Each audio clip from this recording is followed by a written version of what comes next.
गए, देश आजाद हो गए। मैं सुन रहा था आज सुबह से, यहां से हमारे जीवन रेड्डी एमएलए, हमारे वेणुगोपालाचार्य जी, हमारे पाटिल साहब, जितने भी लोग हैदराबाद से आके यहाँ काम कर रहे थे, वो लोग मुझे मैसेज भेज रहे थे। मुकामी लोगों से भी मेरा बात हुआ। शहर में 8 दिन में एक बार पानी आता है। प्रकाश पोहरे जी जो देशोन्नति के मालिक है, मेरे साथी है, अकोला से आए हैं, उनसे भी मैंने मालूम किया तो वो भी कह रहे थे कि अकोला में भी यही हालत है। फिर कहां ठीक है? महाराष्ट्र राज्य में इतने नदियां निकलते हैं, शायद ही किसी राज्य से हिंदुस्तान में नहीं निकलते।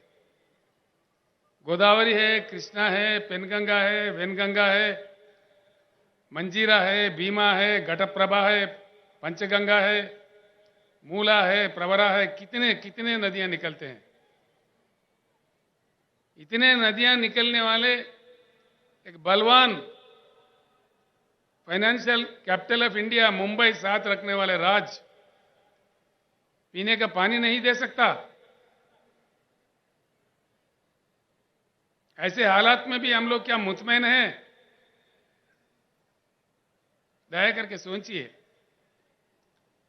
जनता क्या मांग रहे है? कोई सोने का ईंट थोड़ी मांग रही है, चांद सितारे थोड़ी मांग रहे। पीने का पानी भैया। इतनी लंबी लंबी भाषण के बाद, इतनी सरकारें बदलने के बाद, क्या हंगामा, सियासी हंगामा देखने के बाद पीने का पानी तक हमको फराहम नहीं होता। ऐसी भारत आगे भी रहना चाहिए या बदलना चाहिए? बेरोजगारी बढ़ रही है, लाखों उद्योग बंद हो रहे हैं,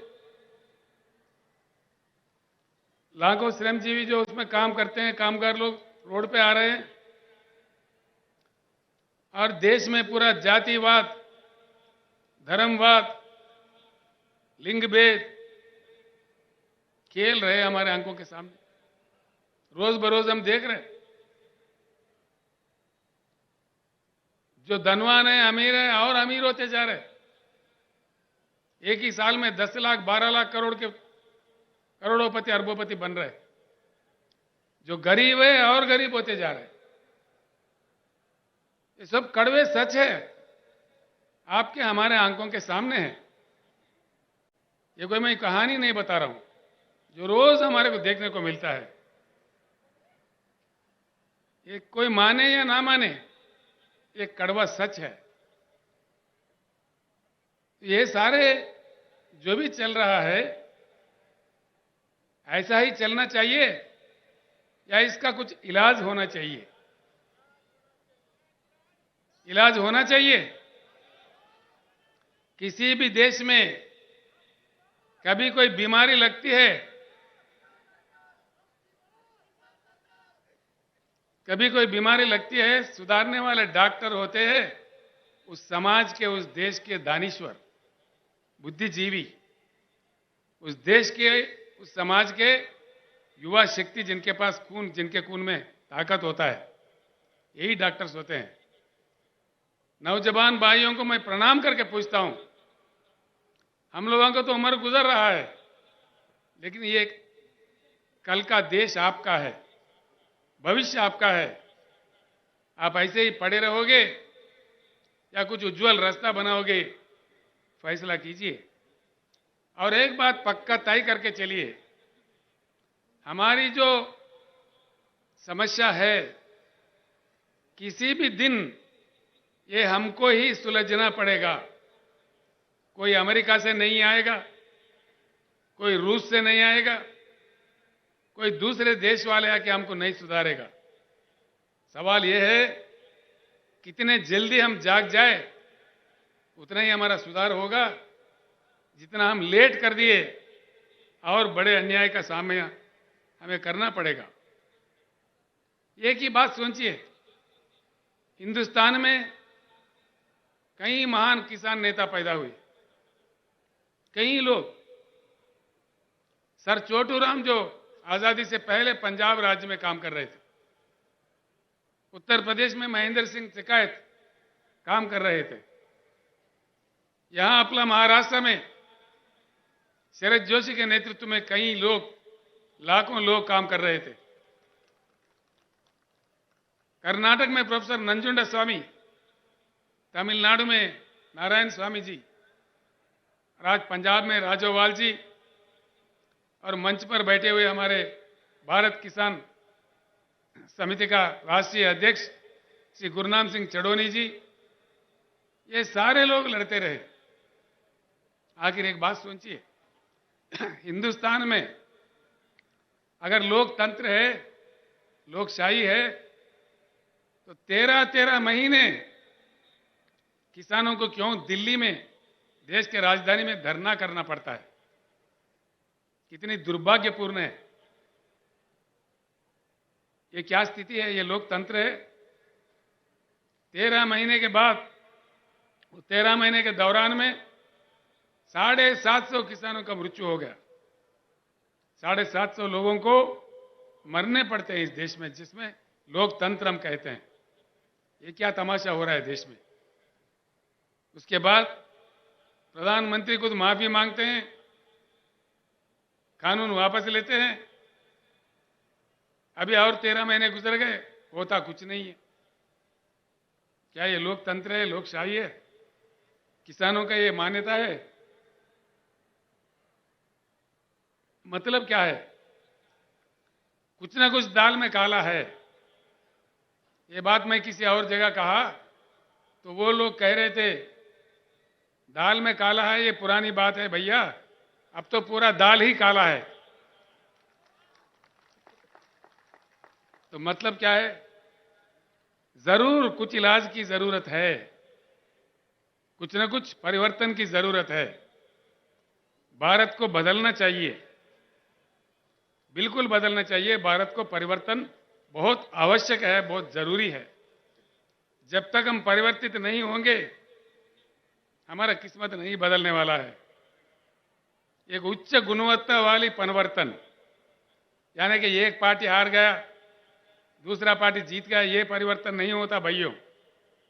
उच्च गुणवत्ता वाली, जिस चुनाव के दरमियान, जिस चुनाव के जरिए जनता जीतती है, जनता मांगे सफलता मिलती है, वो सही जीत होता है।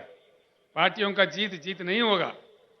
पार्टियां तो कहीं जीता है हमने, कहीं जीते, एक गया, दूसरा है, तीसरा है, चौथा है, कितने को जीता है अब तक हम लोगों ने? कितने पुड़ारी आए इस देश में, कितने नेता आए, कितने पार्टी आए, लेकिन समस्या जैस के तस, समस्या का कोई समाधान नहीं।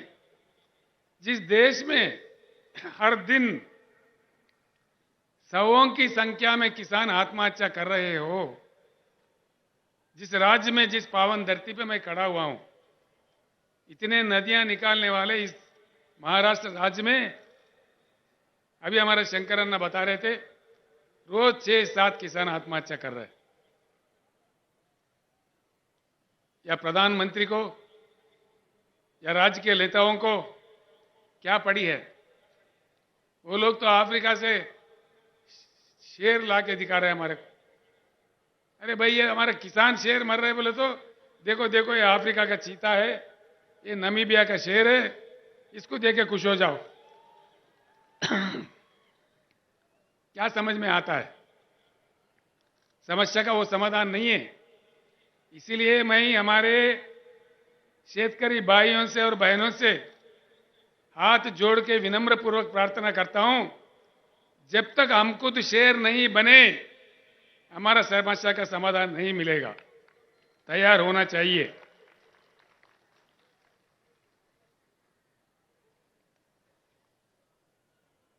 भारत को परिवर्तन होना होगा। बिना परिवर्तन के भारत विकास नहीं होगा भारत में, ये बिल्कुल तय है। क्योंकि लंबा समय गुजर चुका है, कई पार्टियों को मौका दिया जनता ने, लेकिन कुछ बात सही नहीं आया है। हमारे आंखों के सामने हमसे बुरा हालत में रहने वाला चाइना आज दुनिया को कमांड कर रही है। साउथ कोरिया आगे बढ़ गई है। बम का मार खाने के बाद फिर उठ खड़ा है।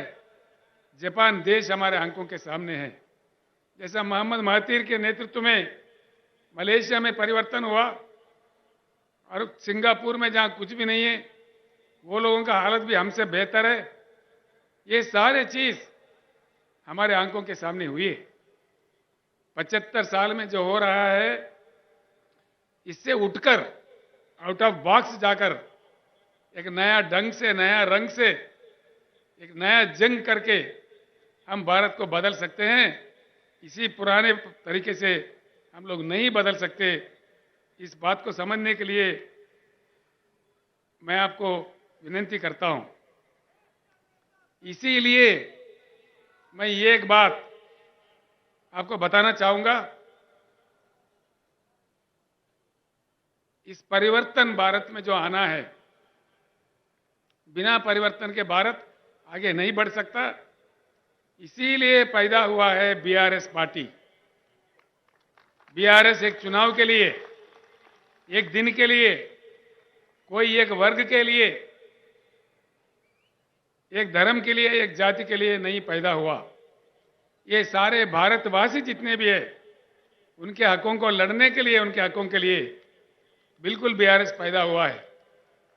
एक बात मैं यहां कहना चाहूंगा, जब भी नए पार्टी आता है, नया ताकत उभरने लगता है, पुराने ताकतें इकट्ठे होकर के भी हमला करने लगते हैं, साजिशें रचते हैं, अफवाहें फैलाते हैं, पुलिस को लगा देते हैं। लेकिन डरना नहीं है। अगर डरे तो हम आप भी आजाद नहीं होते थे, अब भी ब्रिटिश के गुलाम बने रहते थे। इसलिए मैं कहता हूं, फानूस बनकर जिसकी हिफाजत हवा करे, वो शमा क्या बुझे जिससे रोशन खुदा करे। ये डरने से बिरने से कुछ नहीं होगा। बिल्कुल, अगर हमारे जंग में नेकी है, हमारे जंग में ईमान है, तो जरूर हमारी जीत होगी। हम जीत के रहेंगे। जो कि भगवान हो या अल्लाह हो, अल्लाह के घर में देर है लेकिन अंधेर कभी नहीं है। इसीलिए हमको आगे बढ़ना चाहिए। इसीलिए आया है बीआरएस पार्टी। और बीआरएस पार्टी परमानेंट ऑफिस हमने खरीदा है नागपुर में। हमारे अभय भाई और लोग यहां पे भी परमानेंट ऑफिस खरीद रहे हैं। कोई किराए वाला नहीं, बिल्कुल परमानेंट। बीआरएस काम करता रहेगा। जब तक भारत पूर्ण परिवर्तन नहीं होगा, तब तक ये लड़ाई जारी रहेगा। भाइयों, मैं आपका ज्यादा टाइम मतलब नहीं लूंगा। 2 बातें मैं समझा दूंगा आपको, सिर्फ 2-3 बातें। ये समझने की बात है। एक अजीब बात है, पानी नहीं है शहर में। प्रकाश पोरे कह रहे अकोला में नहीं है।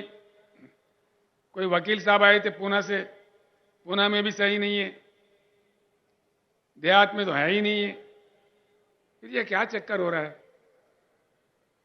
हो क्या रहा है हिंदुस्तान में? किसान हमारे क्यों आत्महत्या कर रहे हैं?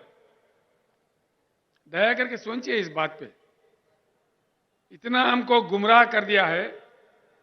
खास तौर पर 2 चीज, एक पानी, दूसरा करंट, बिजली। पानी, हिंदुस्तान के जो कृषि योग्य भूमि है 41 करोड़ एकड़, और जो पीने का पानी चाहिए और जो उद्योग के लिए चाहिए, इन सब के लिए जितना पानी चाहिए उससे डबल पानी हिंदुस्तान में अवेलेबल है। फिर भी देश क्यों वंचित है? आप लोग सोचिए। ये नहीं है कि पानी नहीं है, फिर क्या नहीं है? राजनेताओं का इच्छा शक्ति नहीं है, देश के प्रधानमंत्री का इच्छा शक्ति नहीं है, राज्यों के मुख्यमंत्रियों का इच्छा शक्ति नहीं है। बस चल रहा तो चला रहे, भगवान के भरोसे चल रहे। ये कब तक चलेगा? ये किसानों का आत्महत्या रुकना चाहिए। ऐसे हम शमशान जाते रहे। बस इसमें खास तौर पर पहले से लेकर अब तक एक नेहरू साहब के जमाने में कुछ मनसूबा बनते थे, कुछ प्लानिंग होता था। उसके बाद में केंद्र सरकार जो भी पार्टी का बने, जो भी बने, उनके नालायकपन से आज देश सफर कर रहा है, इसमें कोई शक नहीं है। देश में जो उपलब्ध है पानी, जो हमारा अपना संपत्ति है, जो जनता के हक में है, ये समंदर में बहे जा रहे हैं और हमारे सरकारें तमाशा देख रहे हैं। देश में अगर पानी सही तरीके से सिंचन के लिए, पीने के लिए, उद्योग के लिए, अन्य चीजों के लिए आना चाहिए तो बढ़िया बांध बनाना चाहिए, बहती नदियों को रोकना चाहिए। एक बात मैं आपको बताता हूं, आप शायद विश्वास भी नहीं कर पाओगे। जिम्बाब्वे एक देश है, बहुत छोटा देश है, जहां 6,500 टीएमसी का रिजर्वायर है। 6,500। पैटर्न जो जायकवाड़ी है, यहां से नजदीक में है, आप तमाम लोग देख चुके हैं। 100 टीएमसी है उसका, यानी कि जिम्बाब्वे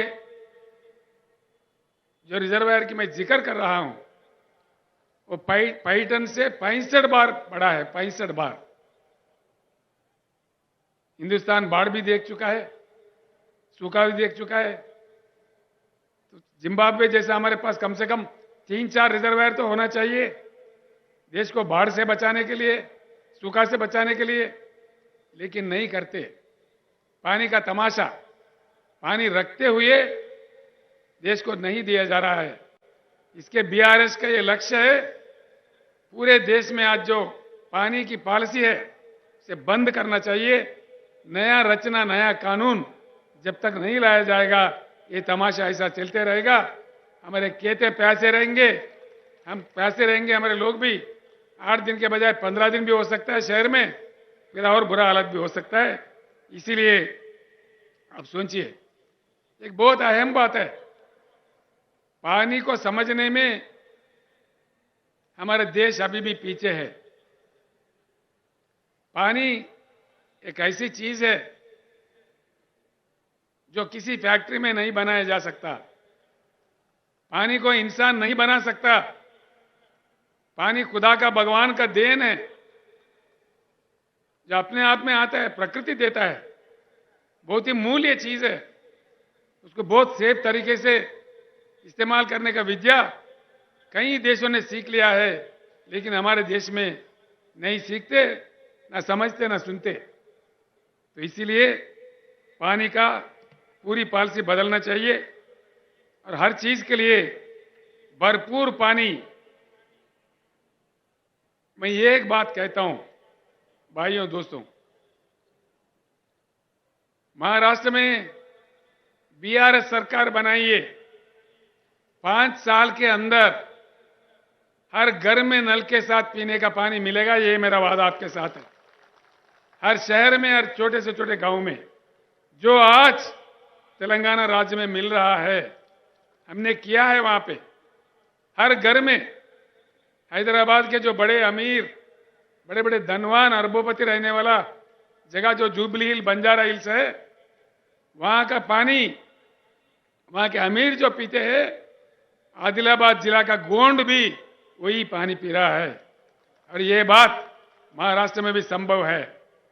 और ये भी मैं आपको वायदा करता हूं, जितना जल्दी हो सके उतना जल्दी हर एकड़ में भरपूर पानी किसानों को दिया जाएगा। ये मैं वायदा करता हूं आपसे, जो आज तेलंगाना में हुआ है।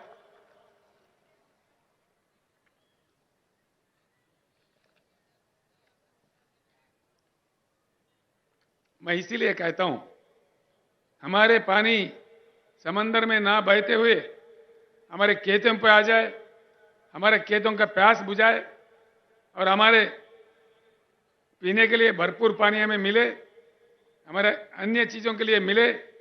ये करना बहुत जरूरी है। इसके लिए रोना धोना बंद करना है, अब लड़ना सीखना है। सारे शेतकरी इकट्ठा होना है, अन्य भाई भी इकट्ठा होना है। इसका कोई दूसरा नहीं कर सकता। इसका फैसला हमको खुद करना पड़ेगा, कोई दूसरा देश वाला भी इसमें हमारा मदद नहीं करेगा। दूसरी चीज है बिजली। क्यों बिजली नहीं देते भाई, ये तो मुझे समझ में ही नहीं आता। 8 साल पहले तेलंगाना बनने से पहले वहां का हालत भी महाराष्ट्र से भी बहुत बुरा था, बहुत ही बुरा था। दिन में 3 घंटा आता था करंट, किसी दिन तो आता ही नहीं था। आज तेलंगाना में हर किसी को, किसान समेत हर किसी को 24 घंटा उच्च गुणवत्ता वाला पावर मिलता है। किसान को तो फ्री मिलता है, 24 घंटा मिलता है। फिर क्या तमाशा हुआ? जब तेलंगाना 24 घंटा दे सकता है तो महाराष्ट्र में क्यों नहीं? तेलंगाना बहुत छोटा राज्य है, महाराष्ट्र से कमजोर राज्य है। फिर क्या हो रहा है? ये क्या तमाशा है? करंट बनाने के लिए जो कोयला चाहिए होता है, हमारे देश में 361 बिलियन टन का कोयला है, जो पूरे हिंदुस्तान को 150 साल तक 24 घंटा करंट देने के लिए सफिशिएंट है। 150 साल तक। ये आंकड़े मेरे नहीं है, ये कहानी मेरा नहीं है। इसको कोई गलत साबित करा, मैं 1 ही मिनट में मेरे चीफ मिनिस्टर पोस्ट को इस्तीफा भी दे दूंगा। ये मेरा सवाल है। यह है, इसका उपलब्धि है।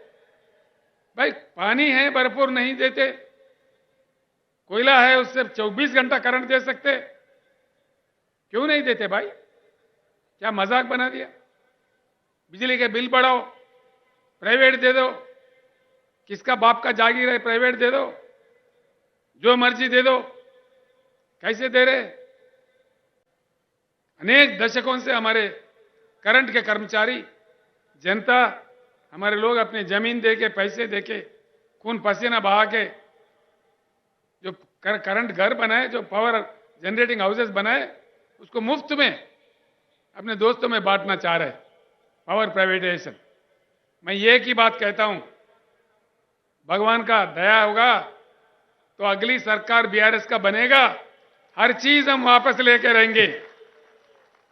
मैं आज इस मंच से कहना चाहूंगा, जो आज प्राइवेटाइजेशन करना चाह रहे, जिनकी नीति प्राइवेटाइजेशन है, तो हमारे नीति प्राइवेटाइजेशन नहीं है, नेशनलाइजेशन है। हम हर चीज को वापस लेके रहेंगे, मैं आपको वायदा करता हूं। तेलंगाना राज्य, उसका जो मॉडल है, क्यों अमल नहीं हो सकता हमारे राज्य में, महाराष्ट्र में?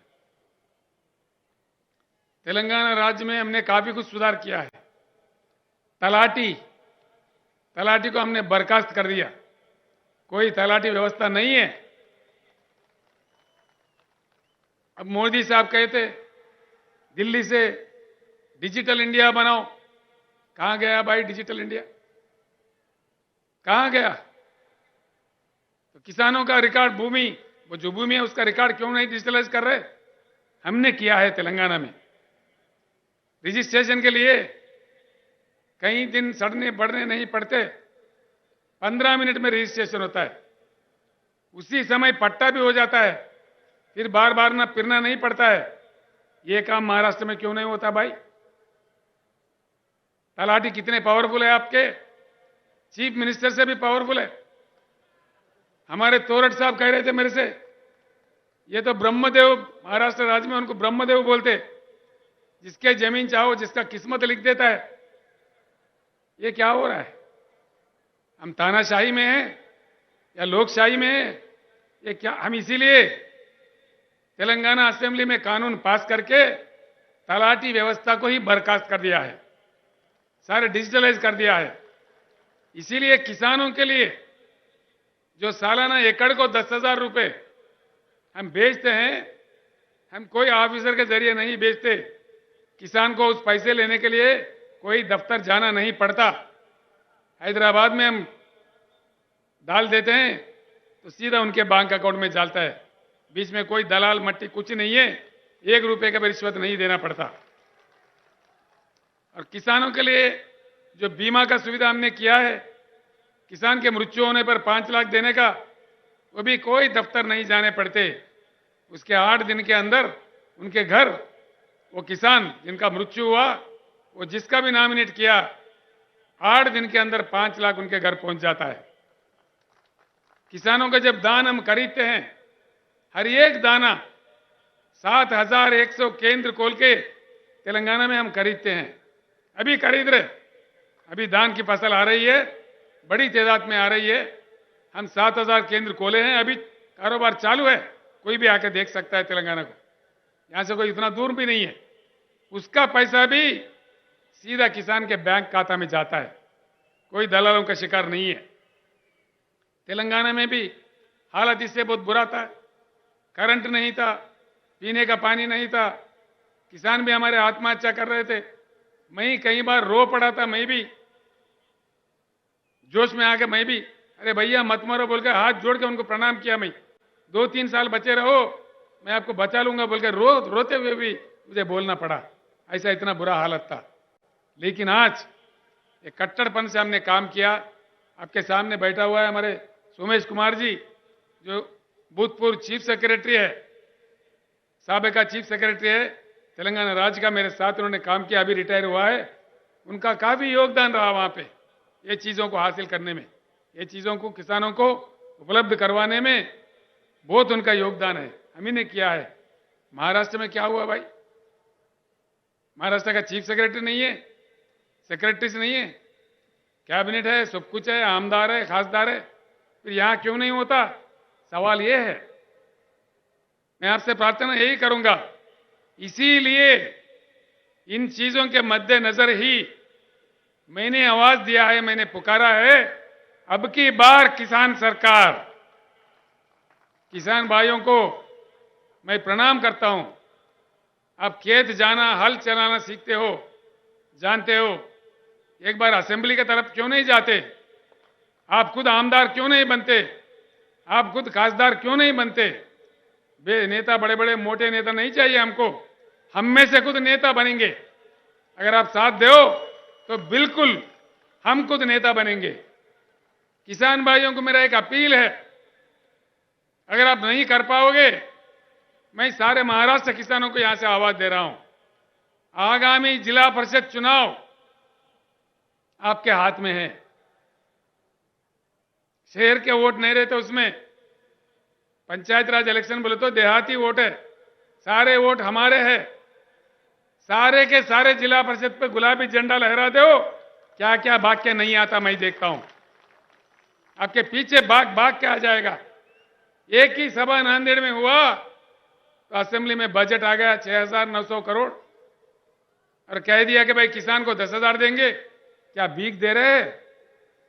दो, तेलंगाना में जब दे सकता है एकड़ को 10,000, तो महाराष्ट्र में क्यों नहीं दे दीजिए।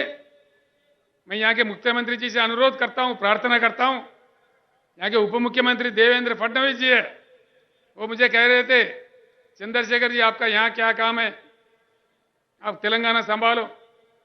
मैं बोला मैंने तेलंगाना संभाल लिया, देखते हैं, महाराष्ट्र में आ गया हूं, मैं भारत में कहीं भी जा सकता हूं। तेलंगाना का मॉडल मक्की का मक्की दे दो, मैं महाराष्ट्र छोड़ के मध्य प्रदेश चला जाऊंगा, मैंने बताया था, क्योंकि मेरा काम खत्म हो जाएगा। किसानों का जो मेरा मिशन है बीआरएस का, वो मेरा खत्म होगा और मैं सीधे ही मध्य प्रदेश चला जाऊंगा। यहां आप राज कर लो, देना है तो बोलो, दे दो। क्या बात है, महाराष्ट्र में धन की कमी नहीं है, मन की कमी है। धन बहुत कुछ है, तेलंगाना से ज्यादा धन है, अगर चाहे तो दे सकते हैं, क्यों नहीं देते? मैं आपको तरकीब बता रहा हूं, मंत्र बता रहा हूं। सीधी उंगली से नहीं आता घी, तो टेढ़ा उंगली से निकालना चाहिए, और समझदारी से हमको काम लेना चाहिए। क्योंकि जो भी बात है हमको गुमराह करते, डिजिटल इंडिया बोलते, मेक इन इंडिया बोले। यहां इस शहर में कितने चाइना बाजार है भैया? 100 के ऊपर है मेरे ख्याल से। गली गली में एक चाइना बाजार है। मेक इन इंडिया में सच्चाई है तो भारत बाजार रहना चाहिए ना, चाइना बाजार क्यों आ रहा है? किधर गया मेरा भारत बाजार? सब जोक करते हैं लोगों से, मजाक करते हैं, अपने मजाक उड़ाते हैं। Make in India joking India हो गया, डिजिटल इंडिया का एक मजाक हो गया। तो देख लीजिए, सोचिए, मैं जो कह रहा हूं, पूरा तेलंगाना मॉडल यहां हासिल करना है तो जिला परिषद चुनाव में आप एकदम गुलाबी झंडा लहरा दीजिए। सारे भाग भाग के आ जाएंगे, दिल्ली से मुंबई से सब भागने लगेंगे गांव में। ये आप कीजिए। दूसरा भी एक बात है जो मैं आपके सामने रखता हूं। दलित भाई है हमारे, आदिवासी भाई है, किसान भाइयों की समस्या है। दलित भाई कब तक रहे ऐसे गरीब बने रहे? क्या उनकी किस्मत में यही है? हजारों साल से उनको हम सताए। आज देश का फर्ज बनता है उनके पीछे खड़े रह के उनके भी विकास के लिए काम करना। हर व्यक्ति का, हर भारतीय का फर्ज बनता है। इसको हमें गर्व से स्वीकारना चाहिए। दलित भाई हमारे भाई है, इसीलिए हमने दलित बंधु काम भी शुरू किया है। फडणवीस साहब, आप भी दलित बंधु शुरू करो। महाराष्ट्र में मैं महाराष्ट्र छोड़ दूंगा, किसी अन्य जगह जाऊंगा। दीजिए दलित बंधु, क्यों नहीं देते? जिस राज्य में अंबेडकर साहब का जन्म हुआ, पूरे देश के लिए, दुनिया के लिए उन्होंने काम किया। इसीलिए हमने अंबेडकर जी के यादगार में, उनके पूरे भारत में प्रतिष्ठावान 125 फुट वाला उनका मूर्ति वहां खड़ा किया हैदराबाद में। और अब हैदराबाद, तेलंगाना का जो मंत्रालय है, उसका नाम भी डॉक्टर BR अंबेडकर मंत्रालय रख दिया हमने। ये काम हमने किया है, ये काम होना चाहिए। मैंने प्रधानमंत्री जी से अनुरोध किया, प्रधानमंत्री जी, आपने जो नया पार्लियामेंट बिल्डिंग बनाया दिल्ली में, अगर आपको प्यार है, मोहब्बत है, तो उस बिल्डिंग को भी अंबेडकर जी का नाम दीजिए, पूरे देश खुश हो जाएगा। ये मैं अनुरोध करता हूं। दूसरा एक बात मैं बताना चाहूंगा, हमको किसी चीज की अपेक्षा है तो उसी चीज का हमको काम करना चाहिए। अगर फल खाना है, फल की अपेक्षा है, तो फल का पेड़ लगाना चाहिए ना, तभी फल मिलेगा। पेड़ कांटों का लगाओ, फल की अपेक्षा करो, कहां से मिलेगा भाई? मिलेगा? नहीं मिलेगा। दूध का अपेक्षा है, गधों को घास डालो और गाय से दूध मांगो, मिलेगा? घास गाय को डालो तभी दूध मिलेगा। अब गधों को डाल के गाय के पास से दूध कहां से मांगोगे? तो जब हम काम कर रहे हैं, जब अपने वोट का इस्तेमाल कर रहे हैं, सही वोट देना चाहिए। किसको देना चाहिए? हमारे भलाई के लिए कौन काम कर रहा है, कौन तड़पता है, उनको देख के हमको काम करना चाहिए। तभी जाके हमारा एकता ही हमारा समस्याओं का समाधान है। खास तौर पर किसान भाइयों से, दलित भाइयों से मैं हाथ जोड़ के कहता हूं, आत्महत्या करना हमारा समस्या का समाधान नहीं है। हमारा समस्या का समाधान हमारे हाथ में है। हमारा वोट में इतना ताकत है, तो इसको एक बार के लिए अपना वोट अपने लिए इस्तेमाल करो। आप खुद सरकार बन जाओ। जो नीति हमें लिखना है लिखो, अपना किस्मत बदलने का पूरा प्रयास करो। आज के बाद मैं अपने भाषण खत्म करने से पहले मैं आपको बताना चाहूंगा, आज के बाद आप लोग सोचिए,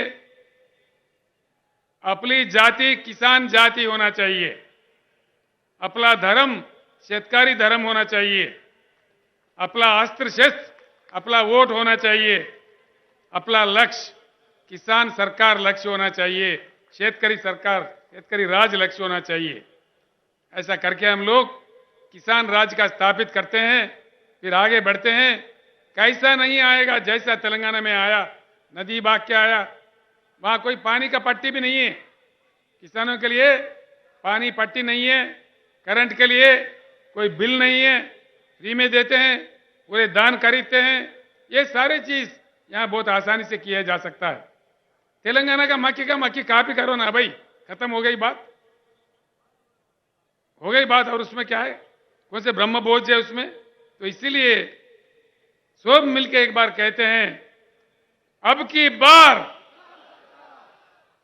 आवाज सुनने में नहीं आ रहा, इतना ठंडा है महाराष्ट्र के भाई। शेर है महाराष्ट्र के, अब की बार, अब की बार, अब की बार। धर्मस्य विजयोस्तु, अधर्मस्य विनाशोस्तु, प्राणिषु सद्भावनास्तु, विश्वस्त कल्याणमस्तु। जय महाराष्ट्र, जय भारत। मैं आपसे विदा होता हूं।